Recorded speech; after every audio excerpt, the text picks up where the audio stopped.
जो बाप तुमको वर्षा देते हैं वो बाप का नाम क्या है? शिव बाप है। कोई कहे कौन सी आत्मा वर्षा देती है, तो कहेंगे शिव बाप है वर्षा देने वाला। नहीं तो बहुत बच्चे ऐसे भी बुद्धू हैं। कैसे? जो बाप डोरापा देते हैं, कोई मम्मा के मुरीद ओम राधे के, कोई बाबा के मुरीद दादा लेखराज ब्रह्मा के, शिव बाबा को कोई पूछता ही नहीं।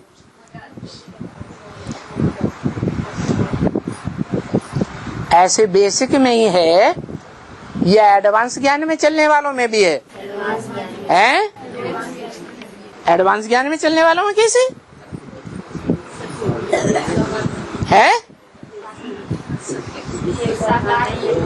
एडवांस ज्ञान में कोई से भी पूछ लो, तुम क्या किससे वर्षा लेने के लिए आए हो, है?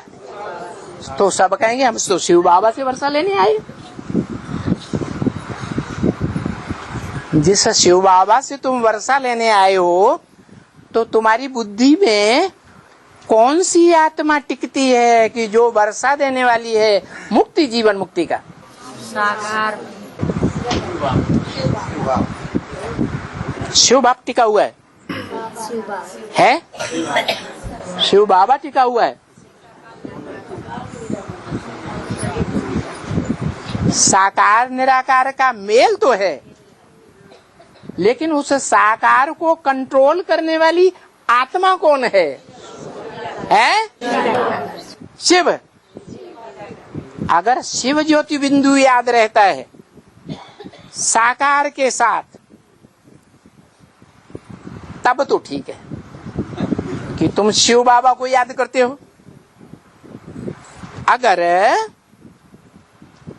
साकार चोली की आत्मा और उसका शरीर और उसका रूप स्वरूप बार बार याद आता है, शिव ज्योति बिंदु याद नहीं आता है, तो तुम किससे वर्षा ले रहे हो? देहधारी मनुष्य से वर्षा ले रहे हो या निराकार बाप से वर्षा ले रहे हो? और जो देहधारी मनुष्य से वर्षा लेंगे वो राजाई का वर्षा लेंगे या प्रजा का वर्षा लेंगे? इसलिए भक्ति मार्ग में कहा है, राम के भक्त रहीम के बंदे हैं दोनों आंखों के अंधे। क्या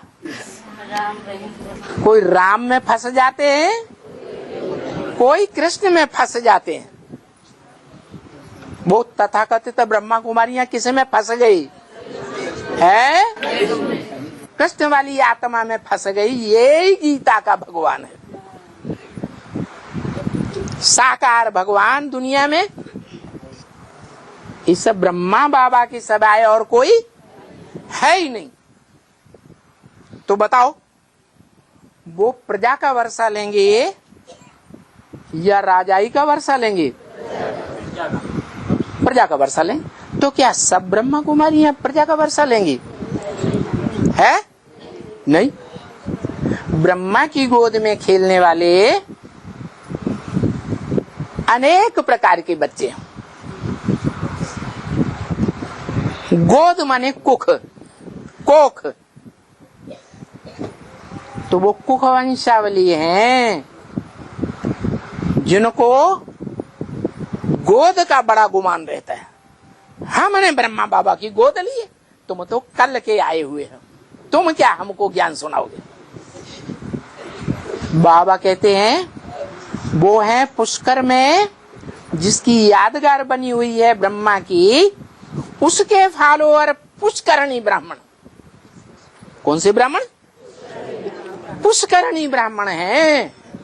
पुष्प माने धक्का देना, उनको धक्का दे के चलाया जाता है, तब ईश्वरीय सेवा करते हैं। बाकी विश्व की सेवा करने की उनकी दिल नहीं है, उनकी सेवा करने की दिल विश्व की नहीं है, ये किस बात से जाहिर होता है कि जो मकान बनाएंगे वो विश्व के लिए नहीं बनाएंगे, किसके लिए बनाएंगे? अपने स्वार्थ पूर्ति के लिए बनाएंगे।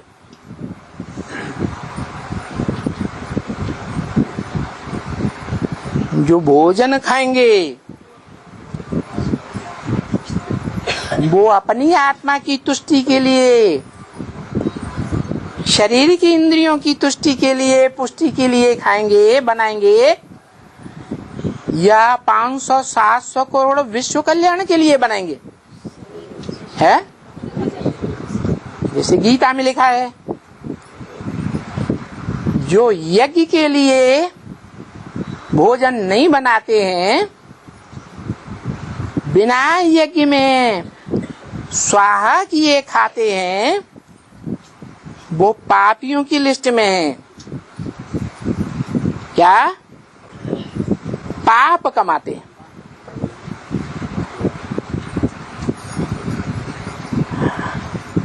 हमारा क्या लक्ष्य है? हम विश्व कल्याणकारी बाप के बच्चे हैं या अपनी देह से कनेक्टेड जो भी परिवार है उसके लिए जिंदा रहने वाले हैं? ये दोनों प्रकार की यादगार भारत में आज भी बनी हुई है। क्या है यादगार? पूर्वी सभ्यता की यादगार, पश्चिमी सभ्यता की यादगार। हाँ, पूर्वी सभ्यता की यादगार है जगन्नाथ, जगन्नाथपुरी, जहां जो भी आए, जितने भी आए, सबको एक जैसा भोजन मिलता है। क्या? पैसे से नहीं मिलता है, पुरुषार्थ करने के लिए, पेट के लिए 2 रोटी चाहिए या नहीं चाहिए?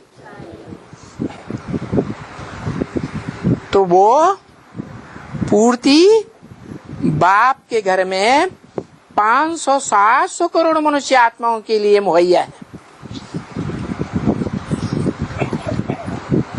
इसलिए उनका नाम पड़ा है जगन्नाथ। किसके नाथ? जगत के नाथ। जगत में कितने? 500-700 करोड़। जगन्नाथ कहो, विश्वनाथ कहो, बात एक ही है। वो पूर्वी सभ्यता का प्रतीक, भारत के पूर्व में बना हुआ वो मंदिर आज भी गरीबों के देश में बसा हुआ है या साहूकार पैसे वालों की देश में है? इस भारत का सबसे जास्ती गरीब प्रदेश कौन सा है? जहां खाने के लिए भोजन नहीं मिलता, भूख मर जाते हैं। कौन सा प्रदेश है? उड़ीसा। उड़ीसा। और उस पूरी सभ्यता के प्रतीक जगन्नाथ के मुकाबले पश्चिम भारत में एक ऐसे मंदिर की यादगार है जो मंदिर का देवता पश्चिमी सभ्यता को विशेष फॉलो करता है। 36 प्रकार के 56 प्रकार के भोग बनाए जाते हैं। भोग बनाने के लिए बाएं कुआं बना हुआ है घी का, डब्बों के डब्बे उसमें आकर के उड़े ले जाते हैं। जब भोग बनता है तो मशीन से वो खींचा जाता है और कढ़ाई में डाला जाता है।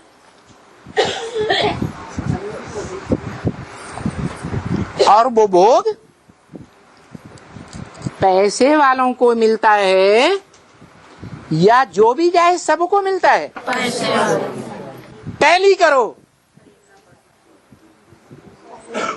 इस बात की शूटिंग करने वाले ब्राह्मणों की दुनिया में वो जखीरा कहाँ है?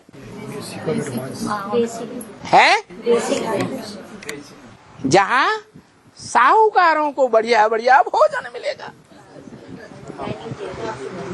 गरीब लोगों को मुहैया नहीं है। तो देखो ये दो रूप हैं। एक है गरीब निवाज और दूसरा है साहूकार निवाज। साहूकार किसको सपोर्ट करेगा? साहूकारों को सपोर्ट करेगा। और गरीब गरीबों को सपोर्ट करेगा। अच्छा, अब बात चल रही थी माता पिता की।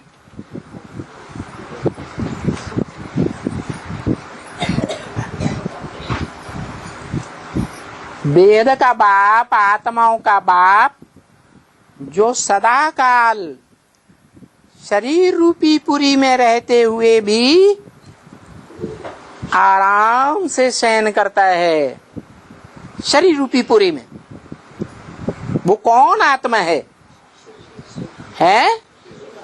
शिव बाप। वो गरीब निवाज है और जिसमें प्रवेश करता है वो जन्म जन्मांतर का बड़ा राजा बनने वाला है या प्रजा वर्ग में आने वाला है? तो जन्म जन्मांतर के जो संस्कार हैं वो साहूकारी के संस्कार हैं या प्रजा वर्ग के संस्कार हैं? राजाओं के लिए कहा जाता है आधा में जाम आधा में रैयत। आधा में रैयत। जो राजाएं होते थे ना, जितनी भी राज्य की कमाई होती है उस कमाई में से आधा हिस्सा राज परिवार खाता है। उनके लिए बड़े बड़े किले बनाए जाते हैं, बड़े बड़े महलमानियां अटारियां बनाई जाती हैं, सुंदर सुंदर भोग खाए जाते हैं। राजाएं ऐसा करते रहे या नहीं करते रहे? तो मनुष्य सृष्टि का बाप कहा जाता है, उसके अंदर भी जन्म जन्मांतर के संस्कार तो ऐसे ही हैं। साहूकारी के या गरीबी के? साहूकारी के। लेकिन नियम तो ये है क्या कि भगवान बाप साहूकारों को सपोर्ट करते हैं। साहूकार में आते हैं भगवान बाप, अम्मा नहीं। कौन? भगवान बाप बन करके साहूकार में आता है या गरीब में आता है? गरीब में आता है, साधारण में आता है। साधारण में आने के कारण दुनिया वाले पहचान नहीं पाते हैं। जैसे गीता में लिखा है, साधारण मनुष्य तन में आए हुए मुझ परम पुरुष परमात्मा शिव को मूढ़मती नहीं पहचान पाते। जो गरीब हैं, उस दुनिया में दुखी हैं, वो पहचान लेते हैं। तो फिर बताओ कौन से गरीब में आवेंगे, कौन से साधारण में आवेंगे? है दादा लेखराज ब्रह्मा में आवे हैं? क्यों? दुनिया का बड़ा साहूकार भारत में गिना जाता था, बड़ा जौहरी था। उसके नाम से आज बड़े बड़े शहरों में भी जो जौहरी लोग हैं वो दुकान का नाम लिखते हैं दादा लेखराज की लखीराज की दुकान, ऐसे नाम रख देते हैं। इतना प्रसिद्ध जौहरी था। तो बाप उसके तन में आते हैं क्या? है? बाप बनकर आते हैं या माता बनकर के आते हैं? उसमें नहीं आते तो फिर किस में आते हैं?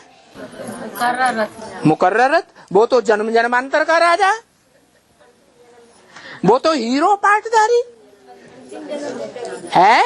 अंतिम जन्म में होली में बोला है भारत इस समय पूरा कंगाल है। हाँ, अंतिम जन्म में ये जरूरी है कि इस दुनिया में ये नियम बना हुआ है कि जो जितना ऊंचा उठता है उतना नीचे भी जरूर गिरता है।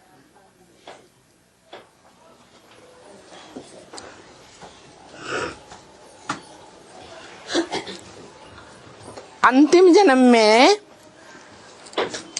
नीचे गिरना अच्छा या बीच के जन्मों में नीचे गिरना अच्छा है? बीच के जन्मों में नीचे गिरना अच्छा नहीं। क्यों फिर वापस है? इसलिए अच्छा नहीं कि जो आत्माएं ब्राह्मण बन करके नंबरवार ब्रह्मा की गोद में खेलते हैं, गोद का उनको बहुत अहंकार रहता है। वो ब्राह्मण कुह वंशावली होने के कारण, पुष्करणी ब्राह्मण होने के कारण स्वेच्छा से ज्ञान नहीं उठाते। जो भगवान बाप की पहली पहली प्रॉपर्टी है क्या? भगवान बाप की पहली पहली प्रॉपर्टी क्या है? ज्ञान धन। ज्ञान माने जानकारी, पहचान। और जब पहचान होती है तो याद होती है। तो वो दोनों शक्तियों से भरपूर है, ज्ञान से भी भरपूर और योग की पावर से भी भरपूर। और ऐसी पावर वाला है जो पावर कभी खूटती नहीं, अखूट पावर है ज्ञान योग की। इसलिए उसको सदाशिव कहा जाता है। कहते हैं कि ऐसी पावर जिसमें से सारी पावर खींच ली जाए तो भी खूटती नहीं, उतने की उतनी ही बनी रहती है। ऐसा अखूट भंडार।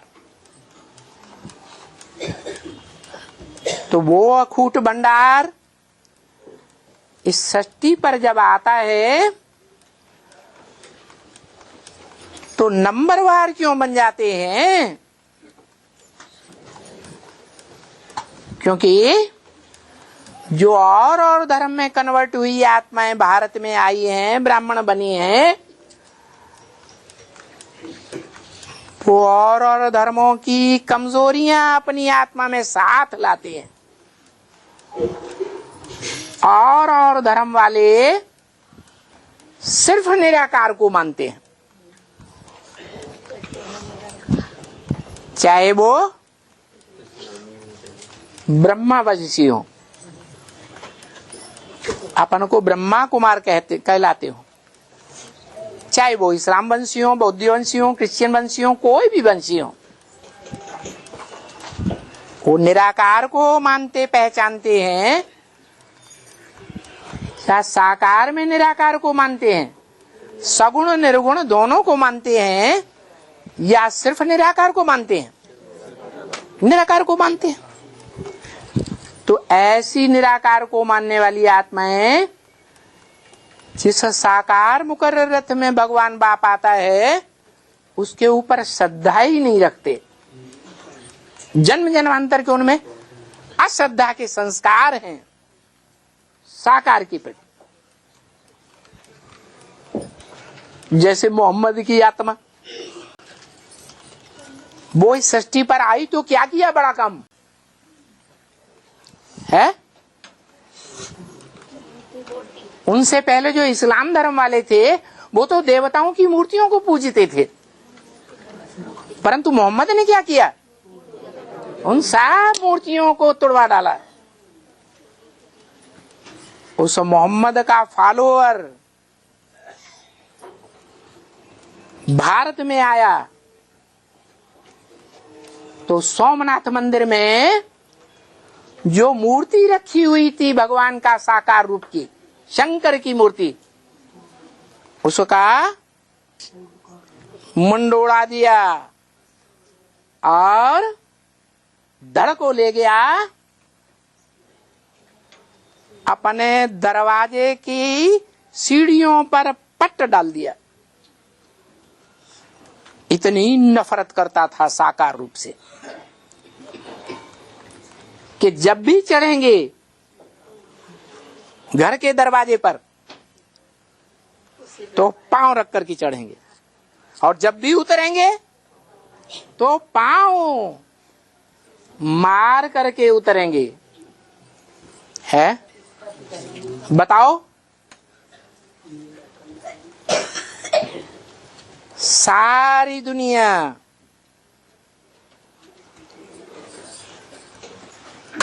कौन सी अम्बा की औलाद है? जगदम्बा की औलाद है। वो जगदम्बा क्या करती है? अरे कोई चित्र देखा है कि नहीं? जब तमो प्रधान बनती है, महाकाली का रूप धारण करती है, तो शंकर की छाती पर पांव खड़े डाल करके खड़ी हो जाती है।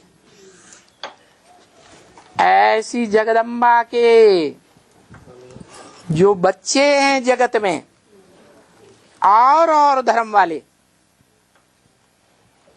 उन बच्चों में भी उस साकार को न मानने के संस्कार जन्म जन्मांतर के हैं या नहीं है? हैं। और वो ही आत्माएं जब भगवान बाप आते हैं तो अंतिम जन्म में वो आत्माएं जो दूसरे धर्मों में कन्वर्ट हुई पड़ी थी, हिंदू धर्म की, वो आत्माएं आकर के ब्रह्मा के बच्चे ब्राह्मण बनते हैं, नंबरवार 9 कुलियों के। उनमें से अव्वल नंबर कुरी के ब्राह्मण, जो अव्वल नंबर धर्म कहा जाता है, मुसलमान भी कहते हैं अल्लाह अव्वल दीन। अल्लाह माने ऊंचे ते ऊंचे बाप ने आकर के अव्वल नंबर दीन अर्थात धर्म की स्थापना की। तो ऊंचे ते ऊंचा धर्म हुआ कौन सा है? आदि सनातन देवी देवता धर्म, जिसका कुल कहा जाता है सूर्यवंश। सूर्यवंशी कुल के हैं वो आत्माएं निराकार और साकार दोनों को पहचानते हैं। भगवान के साकार रूप सगुण रूप को भी मानते हैं और निर्गुण रूप को भी मानते हैं। रामायण में भी लिखा है सगुण ही निगुण ही नहीं कछु भेदा, उभय हरे भव संभव खेदा। उभय माने दोनों, संसार के दुखों को हरण करने वाली है तो वो दोनों आत्माएं कौन है? हैं? वो ही शिव की आत्मा। बाप तमेव च पिता जिसको कहा, और माता भी। तुमेव माता कह के आगे नाम क्यों रख दिया है? माँ को बच्चे पहले पहचानते, बच्चे पहले पहचानते हैं, ठीक है, पहचानते हैं। इसका मतलब ये थोड़ा ही हो गया कि जो बड़ा है उसका नाम पीछे रख दिया जाए। नहीं, माता गुरु होती, माता के द्वारा बाप को बच्चे मिलता है। माता गुरु होती है, माता के द्वारा तो बाप को परिचय मिलता है। हाँ, इसीलिए माता के आगे माता माना साकार के द्वारा साकार शरीरधारियों को इस सृष्टि पर पुरुषार्थी जीवन में ही मुक्ति, जीवन मुक्ति के वर्षे की प्राप्ति होती है। तो निराकार है शिव, देने वाला मुक्ति, जीवन मुक्ति का एक निराकार आत्मा, और वो आधार किसका लेता है? साकार का आधार लेता है। साकार शरीर धारण करके पार्ट बजाने वाली आत्मा का आधार लेता है। तो माता बाद में होनी चाहिए। परम ब्रह्म है ना, पहली हाँ, परम ब्रह्म है, वो तो ठीक है। परम माने बड़ी, ब्रह्म माने ब्रह्मा। बड़ी अम्मा है, बाप तो नहीं है। अम्मा बाप के कंट्रोल में रहती है या बाप अम्मा के कंट्रोल में रहता है? अम्मा बाप के कंट्रोल में रहती है। तो तुमेव माता कह के आगे रख देने का कारण ये हुआ कि शिव बाप परम धाम से जब आते हैं तो आशिक बन करके आते हैं या माशूक बन करके आते हैं? आशिक बनकर आते हैं। इधर कहते हैं माशूक बनकर आते हैं। बाप एक पर आशिक होते हैं। बाप एक पर आशिक होते हैं। शिव बाप एक पर आशिक होते हैं। शिव बाबा माशूक बनता है। और शिव बाबा जिसको कहा जाता है वो आशिक है या माशूक है? शिव बाबा माशूक है सब बच्चों के लिए, लेकिन शिव बाप जिसमें आते हैं वो शिव बाप के लिए आशिक है या माशूक है? माशूक है। शिव बाप जिसमें आते हैं वो माशूक है। प्यासा कुएं के पास जाता है या कुआ प्यासे के पास जाता है? तो कौन किसके पास आया है? शिव बाप जिसकी बिंदी का नाम शिव है, शरीर उसका होता नहीं, बिंदी का नाम शिव है, वो सदैव आत्मा है, गर्भ से जन्म लेता ही नहीं, इसलिए त्रिकालदर्शी तो है। क्या त्रिकालदर्शी तो है, ज्ञान का अखूट भंडार तो है, लेकिन इतना होने के बावजूद भी उसको क्या करना पड़ता है? मासूक के पीछे भागना पड़ता है। आशिक मासूक के पीछे भागता है या मासूक आशिक के पीछे भागती है? आशिक जो है वो मासूका के पीछे भागता है। बाबा तभी सीने के ऊपर लात हैं? तभी सीने के ऊपर लात धर के खड़ी हो गई। कौन? जगदम्बा सारे जगत के पिता के ऊपर तो लात धर के खड़े हो गए, तो बाकी माताओं का क्या होगा? बाकी माताओं का क्या होला हुआ? बाकी माताएं सब जगदम्बा के कंट्रोल में आ जाएंगी। अरे राज करेगा खालसा तो झूठी बात है या सच्ची बात है? पिता हैं? कमजोर क्यों हैं? जो लात हैं? के नीचे आ गए? हाँ? पिता कमजोर कैसे हो गए? ओहो, 3 देवताएं हैं। 3 देवताओं के कार्य का गायन है ना।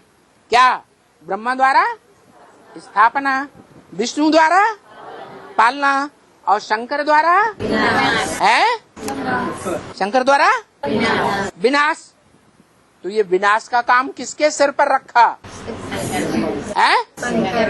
शंकर की जिम्मेवारी हो गई। और शंकर की जिम्मेवारी, शंकर विनाश करता है क्या? मुरली में तो बोला है कि शंकर क्या करता है? कुछ भी नहीं है। करना धरना ये कर्मेंद्रियों से होता है या बिना कर्मेंद्रियों के करना धरना होता है? कर्मेंद्रियों से होता है। और शंकर को तो चित्रों में ज्यादातर कर्म करते हुए दिखाया है या बैठे बैठे? कोई काम नहीं करता, निठल्ला है। ध्यान में बैठे रहे, है? ध्यान में बैठे रहे। ये कोई काम थोड़े ही है कर्मेंद्रियों का। याद में बैठना ये कोई कर्मेंद्रियों का काम है? काम तो नहीं कहेंगे। तो उसका काम कौन करता है? असुर संहारणी कौन गाई हुई है? शक्तियां गाई हुई है। वो असुरों का संहार करने वाली शक्तियां नंबरवार हैं, जो असुरों का संहार कर देती है। और कलयुग के अंत में सारी मनुष्य आत्माएं रावण के राज्य में आकर असुर बनती है या नहीं बनती है? है? बनती है। तो महाकाली सब असुरों का संहार करेगी या किसी को छोड़ देगी? है? सबसे पहले फिर अपना अपना हिसाब देखो। इसीलिए सबसे पहले पिता को पकड़ लिया। किसी को छोड़ती है? नहीं छोड़ती। तो मारे डर के सब बच्चे किसके पीछे लग जाते हैं? जा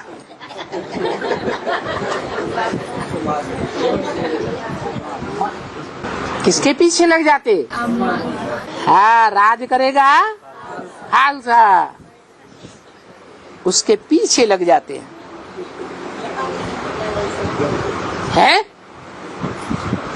यज्ञ के आदि में भी ऐसे हुआ था। क्या? एक आत्मा एक तरफ और सारी आत्माएं दुनिया की दूसरी तरफ। जो आदि में हुआ सो अंत में भी होना है। एक ही बचेगा जिस एक के ऊपर है शिव बाप, आत्माओं का बाप आशिक होकर आता है। बाकी सब क्या हाल होगा? है? बाकी सबको माया अपनी गिरफ्त में लेगी या नहीं लेगी? तो माया ज्यादा पावरफुल है या प्रकृति रूपी जगदम्बा ज्यादा पावरफुल है? माया। जगदम्बा जगदम्बा। कैसे है? हाँ, अव्यक्तवाणी में बोला माया अब थक चुकी है बच्चों से युद्ध करते करते। तो जो थक गया वो फिर बेहोश हो जाता है कि नहीं है? वो माया का प्रैक्टिकल पार्ट बजाने वाली हॉस्पिटल में कई दिन तक पड़ी रही बेहोश होकर। क्या कहते हैं उसको? कोमा में चली गई। आखिरी शरीर छोड़ दिया, फिर भी आत्मा तो है ना कि नहीं है? आत्मा तो अविनाशी है। तो वो आत्मा जब देखती है कि मैं तो थक गई, हार गई, तो वो ज्यादा बुद्धिमान है या कम बुद्धिमान है? माया बड़ी बुद्धिमान है, नाम ही है माया रावण। तो बुद्धिमान माया युक्ति अपनाती है। क्या क्या युक्ति अपनाती है? हाँ, वो जो भगवान बाप की सबसे पावरफुल रचना है उसका नाम ही है प्रकृति। कृति माने रचना, प्रमाना प्रकष्ट रूप की रचना। क्या? प्रकष्ट रचना माना सबसे पावरफुल रचना। कौन? प्रकृति रूपी जगदम्बा। उससे हाथ मिला लेती है तो ज्यादा पावरफुल हो गई या कम पावरफुल रही? जो जगदम्बा है इतनी पावरफुल है कि सारी सृष्टि का विनाश कर देती है जब प्रकृति तमोप्रधान बनती है। मनुष्यों की पावर से बनाए हुए एटम बम विस्फोट होते हैं तो प्रकृति और ही विकराल रूप धारण करती है। सारी पृथ्वी डोलायमान होने लगती है और जितने भी ऊंची ऊंची महलवाड़ियां अटारियां दुनिया में बड़े बड़े शहरों में बनी पड़ी हैं, जिनमें दुनिया की बड़े से बड़ी आबादी रही पड़ी है, सब धराशायी हो जाती है। तो दुनिया की सबसे जास्ती आबादी काहे से खत्म होती है? भूकंप से खत्म होती है। इतने बड़े बड़े भूकंप आते हैं, उन भूकंपों में नॉर्थ पोल और साउथ पोल के ऊंचे ऊंचे मीलों ऊंचे पहाड़ बर्फ के हिल जाते हैं। एटम बमों की गर्मी से तरेड़ आ जाती है और टूट टूट करके समुद्र में बह जाते हैं। तो समंदर का स्तर ऊंचा उठेगा या नहीं? ऊंचा उठ जाता है।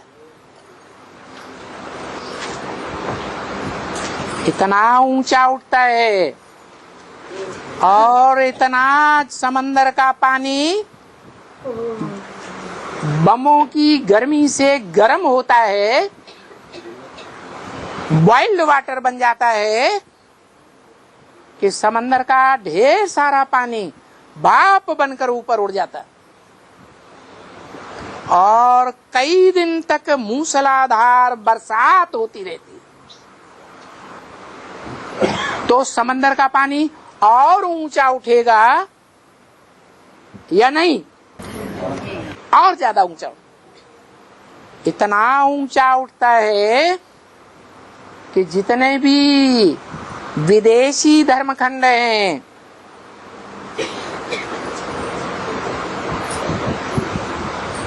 बौद्धी धर्मखंड चीन जापान, यूरोपीय धर्मखंड क्रिश्चियंस के, उत्तरी अमेरिका, दक्षिणी अमेरिका और इस्लामी धर्मखंड, अरब अफ्रीका, ऑस्ट्रेलिया जैसे बड़े बड़े धर्मखंड, पृथ्वी के बड़े बड़े महाद्वीप समंदर में समा जाते हैं। देखो प्रकृति कितना विकराल रूप धारण करती है।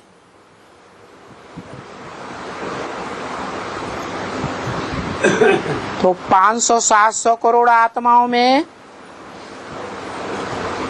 सबसे जास्ती पावरफुल तामसी स्टेज कौन धारण करता है? कौन सी देवी है? महाकाली जगदम्बा। उसकी गिरफ्त में दुनिया की हर आत्मा आ जाती है और उसके साथ सहयोग देने वाली कितनी देवियां हैं? हैं कि नहीं? हाँ। टोटल मिलके कितनी हैं? 9 देवियां। वो जो 9 देवियां हैं उनकी पूजा कितनी बार होती है वर्ष में? एक रामनवमी में 9 देवियों की पूजा होती है और एक दशहरा के दिनों में 9 देवियों की पूजा होती है। कहाँ की यादगार? कैसे है? हाँ, बेसिक ज्ञान जब दिया जाता है दादा लेखराज ब्रह्मा की आत्मा के द्वारा, तो उस समय वो 9 देवियां जो मुख्य शक्तियां हैं उनकी जनमानस के द्वारा, नंबरवार ब्राह्मणों के द्वारा बड़ी पूजा सत्कार होता है। इतना पूजा सत्कार होता है कि अपने बाल बच्चों को दूध नहीं पिलाते हैं, वो पैसा बचाकर सारा पैसा देवियों की पूजा में लगा देते हैं। वो अच्छे अच्छे वस्त्र देंगे, अच्छा अच्छा मकान देंगे, अच्छा अच्छा भरण पोषण करेंगे।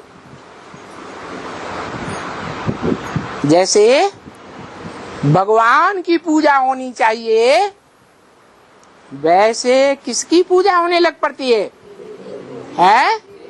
देवियों की पूजा होने लग पड़ती है। वर्ष में 2 बार होती है। पहली बार होती है उसमें 10 शीश वाला हरण नहीं किया जाता है। क्या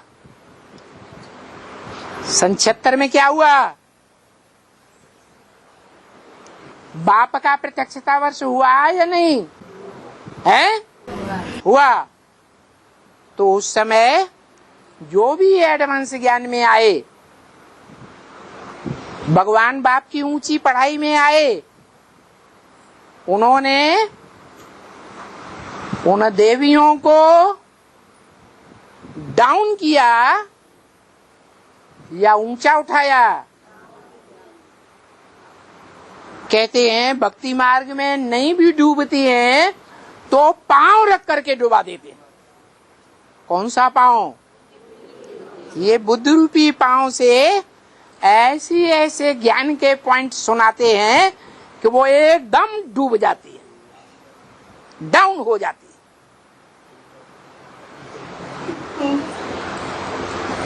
ये पहली बार की पूजा की यादगार है। फिर एडवांस में भी ऐसे ही होता है। क्या जो देहधारियों के भक्त हैं, जो बाबा बोलते हैं, जिनके लिए कोई मम्मा ओम राधे के भक्त, कोई बाबा ब्रह्मा के भक्त। साकार है मम्मा बाबा या निराकार है? तो जो मम्मा बाबा के भक्त हैं वो मम्मा बाबा को मानते हैं। मम्मा यज्ञ में जीवित रही तो यज्ञ में रहे, और मम्मा चली गई तो बाद में वो भी चले गए। तो किसके भक्त हुए? हैं? मम्मा के भक्त हुए। ब्रह्मा बाबा जीवित रहे तो ब्रह्मा बाबा के यज्ञ में रहे, और ब्रह्मा बाबा ने शरीर छोड़ दिया तो वो भी चले गए। तो मम्मा बाबा के भक्त हुए ना। क्या कहेंगे कि शिव बाबा के हुए? शिव बाबा की तो नहीं हुए। शिव बाबा का तो कहना है मैं बच्चों को साथ लेकर के जाऊंगा, अरे नैनों पर बिठा कर ले जाऊंगा। क्या? नैनों पर बिठा कर ले जाऊंगा, साथ रहेंगे, साथ जिएंगे, है साथ शरीर छोड़ेंगे, और साथ साथ खाएंगे पिएंगे। ये बाप का विरुद्ध था वाणी में, लेकिन वो बच्चे भूल गए या याद रहा? भूल गए, बाप को भूल गए, उस निराकार को भूल गए जिसकी आत्मा का नाम शिव है।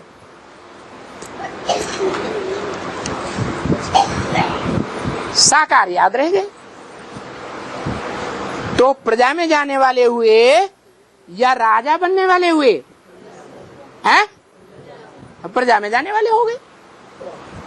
ऐसे ही एडवांस में भी माया जब प्रकृति से हाथ मिला लेती है तो ऐसा उपक्रम रचित है कि फाइनल पेपर जब होता है बच्चों का, तो उस फाइनल पेपर में सबको फेल कर देती है। सब अनिश्चय बुद्धि मौत हो जाती है। एक भी बच्चा निश्चय बुद्धि विजेते की लिस्ट में नहीं आ पाता।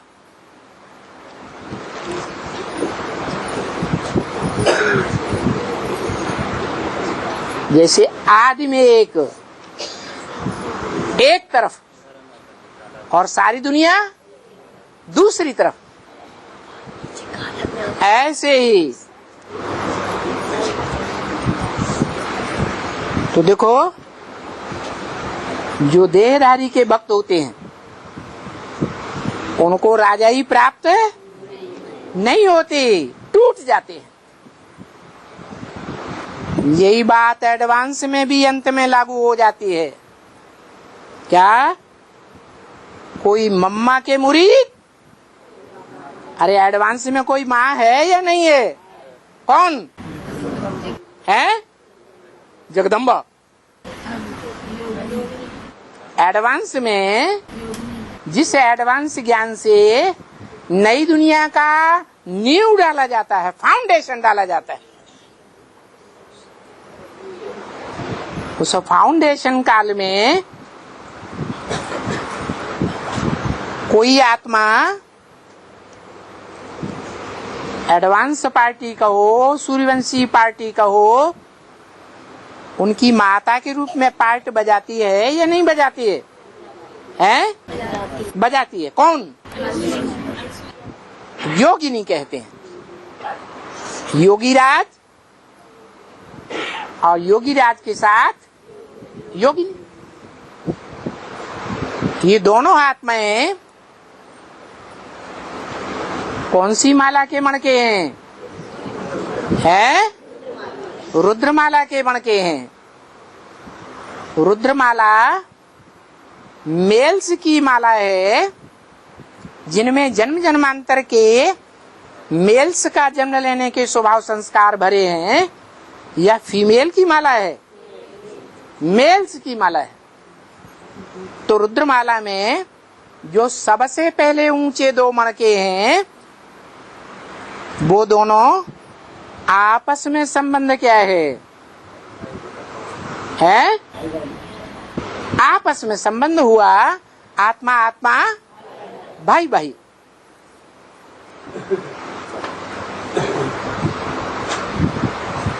ये आत्मा आत्मा भाई भाई जो पार्ट बनता है वो रुद्रमाला बनती है। उस रुद्रमाला के मुखिया के रूप में गाए जाते हैं। और वो रुद्रमाला उसमें एक धर्म के बीज हैं या सभी धर्मों के बीज हैं? सभी धर्मों के बीज हैं।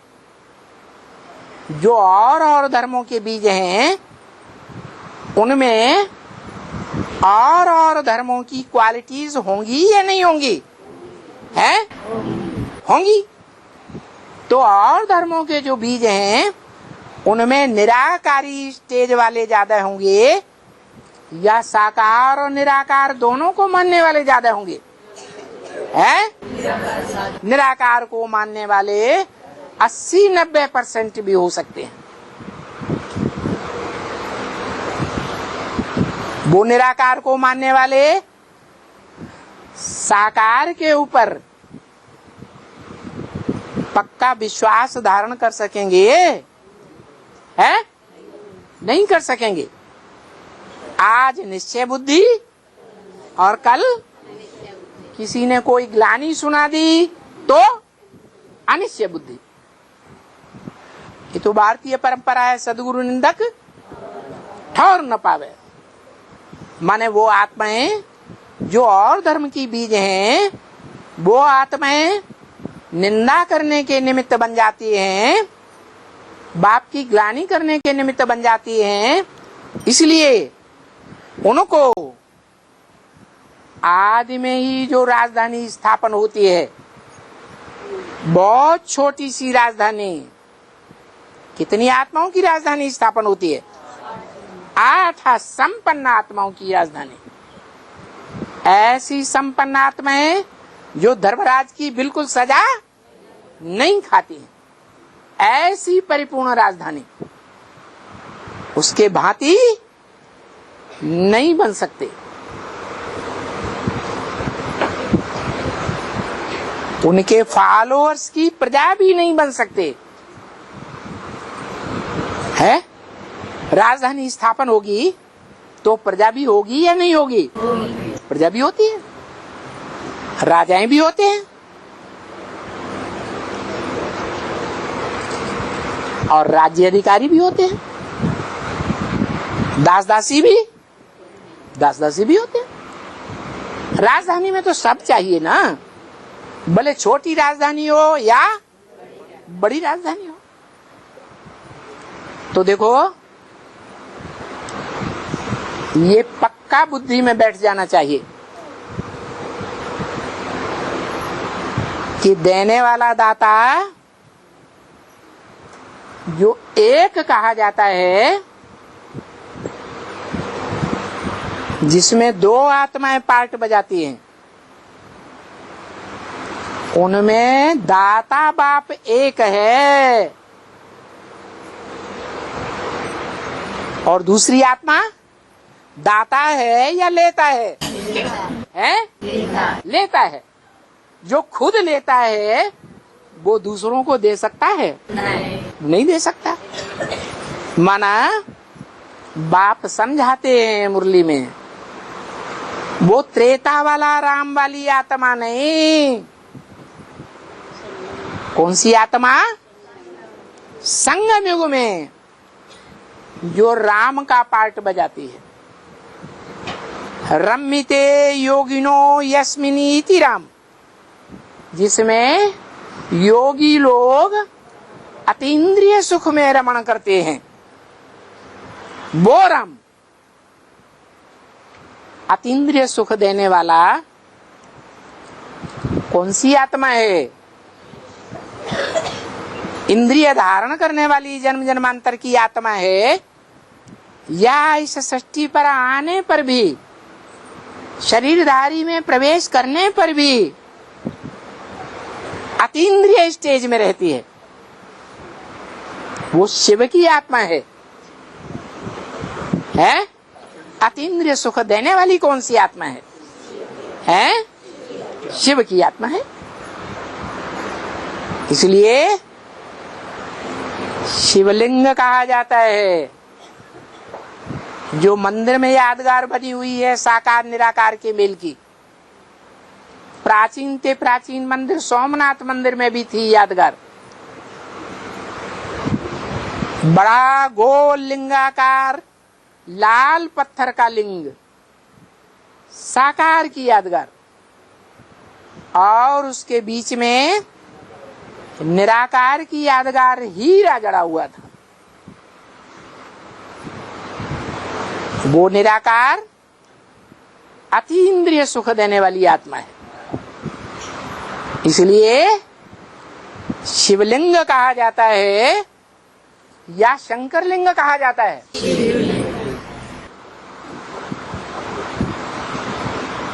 शंकर का लिंग नहीं कहा जा सकता। जब शिव प्रत्यक्ष होता है प्रैक्टिकल में इस संसार में महाशिवरात्रि पर,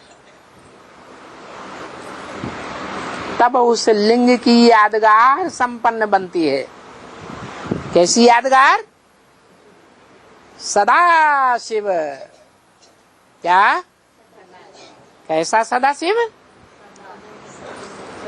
कि चाहे इंद्रियों का कैसा भी गहरे से गहरा कर्मेंद्रिय को सुख लेने वाली स्टेज हो, तो भी उस समय भी इंद्रियों से परे की स्टेज का सुख लेगा, आत्मिक सुख लेगा।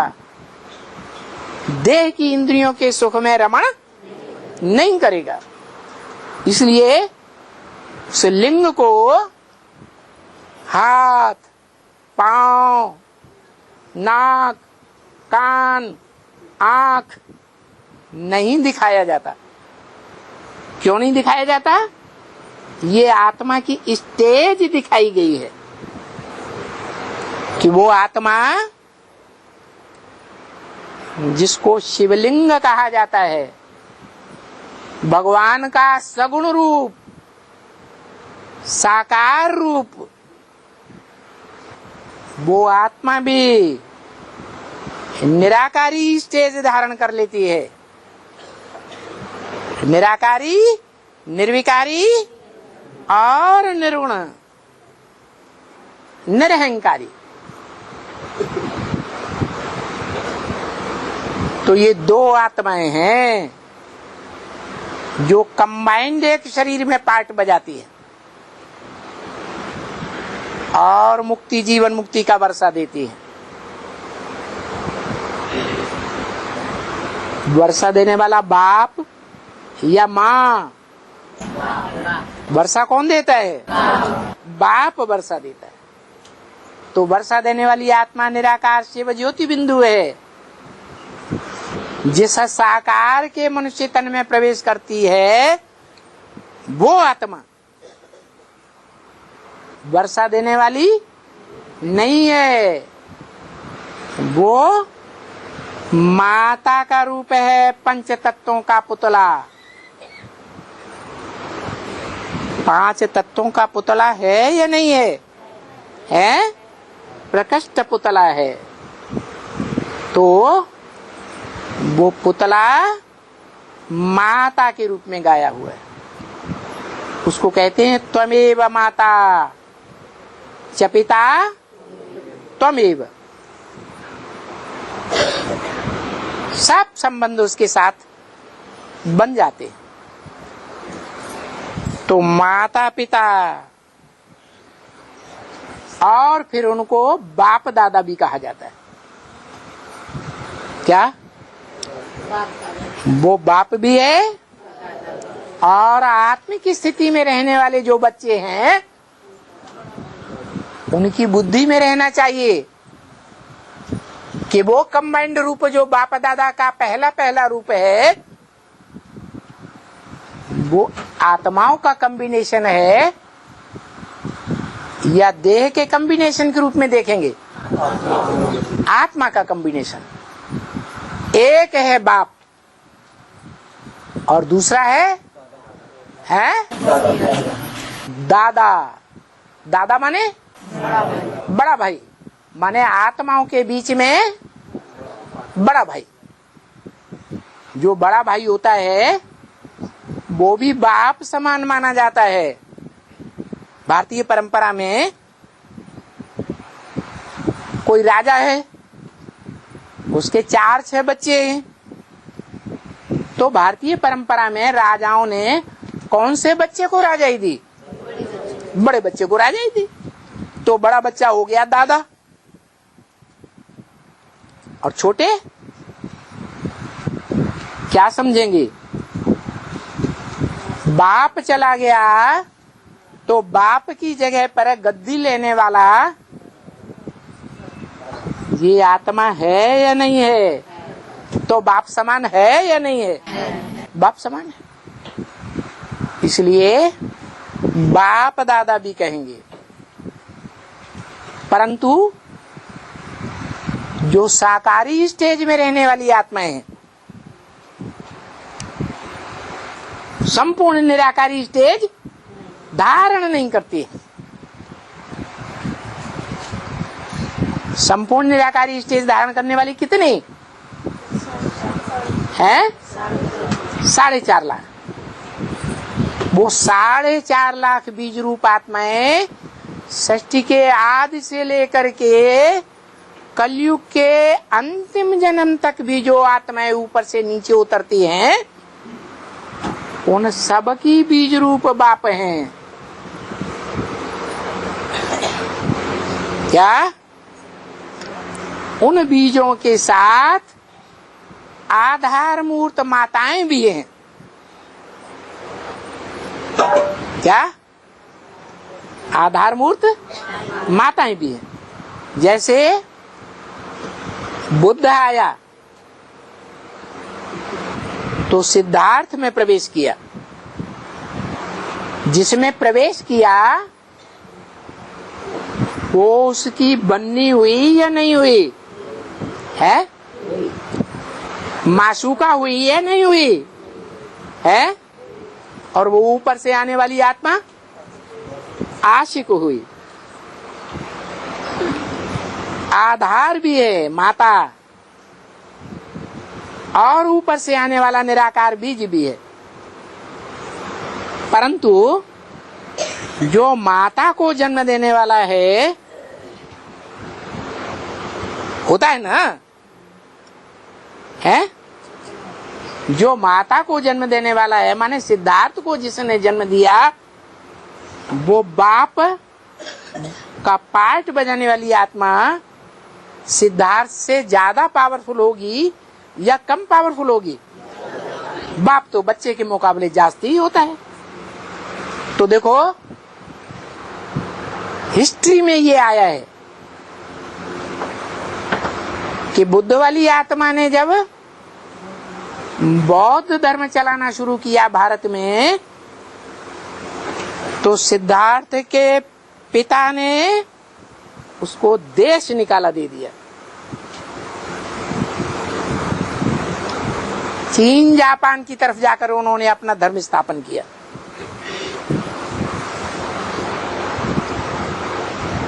तो कौन पावरफुल हुआ है? बाप ज्यादा पावरफुल हुआ। यही बात बताई कि माता पिता बाप दादा का याद प्यार और रूहानी बाप की रूहानी बच्चों को नमस्ते। क्यों? बाप दादा माता पिता का नमस्ते क्यों नहीं है? जो आत्मिक स्टेज में रहने वाले हैं आपको नमस्ते है? बाप की बेटी है। हाँ, उसको तो मान सम्मान लेने की दरकार ही नहीं है। जो देहधारी होते हैं आत्माएं, देह में जिनकी बुद्धि धरी रहती है, वो मान सम्मान लेना चाहते हैं। जिनकी बुद्धि देह में नहीं धरी हुई है वो मान सम्मान लेना चाहते ही नहीं। आत्मा आत्मा बाई बाई की स्टेज बन जाती है। कोई मान दे तो भी प्रसन्न, अपमान करे तो भी प्रसन्न। तो बताया कि जो रूहानी बाप है, रूहों का बाप, आत्माओं का बाप, वो बच्चों को नमस्ते करते हैं, नमन करते हैं। जब नमन करते हैं तो सर झुकाते हैं कि नहीं है? माना वो अपने बुद्धि रूपी सर को बच्चों के सामने झुकाते। क्यों? बुद्धि रूपी सर जो है वो बाप का बड़ा या बच्चों का बड़ा? तो बाप काहे के लिए सर झुकाते हैं? निरहंकारी है इसलिए। हाँ, निरहंकारी बाप जानते हैं कि मैं तो प्रैक्टिकल करता नहीं हूँ, करने वाला मैं हूँ, करता मैं हूँ, क्या करता हूँ? मैं तो करता हूँ। काम कौन करेंगे? हैं? मेरे बच्चे ही काम करेंगे। तो बाप बच्चों के सामने झुक जाते, नमस्ते करते हैं। बाकी बाप दादा साकार तन में है, माता पिता साकार तन में है या बिना साकार के? साकार तन में। जब तक साकार तन में है तो थोड़ा बहुत देवान रहेगा या नहीं रहेगा? देवान रहेगा। इसलिए उनका गुड मॉर्निंग नहीं करते हैं, नमस्ते नहीं करते हैं, क्या करते हैं? हैं? याद प्यार देते हैं, झुकते नहीं हैं। ओम शांति।